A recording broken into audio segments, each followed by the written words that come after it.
নেপালে জেনজি আন্দোলনের মুখে চলতি মাসের ৯ সেপ্টেম্বর ক্ষমতাচ্যুত নেপালের সাবেক প্রধানমন্ত্রী ও সিপিএন-ইউএমএল চেয়ারম্যান কেপি শর্মা ওলি প্রকাশ্যে এসেছেন। শনিবার ভুক্তপুরের গুন্ডুতে দলের যুব শাখা আয়োজিত এক অনুষ্ঠানে তিনি প্রকাশ্যে এসে বলেন, আপনারা কি মনে করেন এই ভিত্তিহীন সরকারের হাতে দেশ তুলে দিয়ে আমরা দেশ ছেড়ে পালাবো? আমরাই এই দেশকে সাংবিধানিক মূলধারায় ফিরিয়ে আনবো, দেশকে শান্তি ও সুশাসনে ফিরিয়ে আনবো।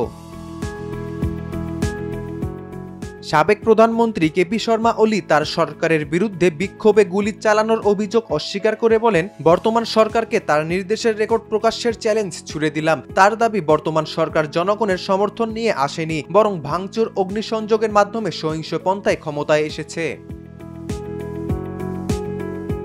উল্লেখ্য, গত ৮ সেপ্টেম্বর বিক্ষোভে পুলিশের গুলিতে ১৯ জন নিহত হওয়ার পরদিন সহিংসতা ছড়িয়ে পড়লে ওলি সরকারের পতন হয়। তবে ওলির অভিযোগ বিপরীতে। জাতীয় মানবাধিকার কমিশন তাদের প্রতিবেদনে বলেছে, ৮ সেপ্টেম্বরের শান্তিপূর্ণ বিক্ষোভে পুলিশের গুলি চালানোই পরদিনের সহিংসতার মূল কারণ ছিল।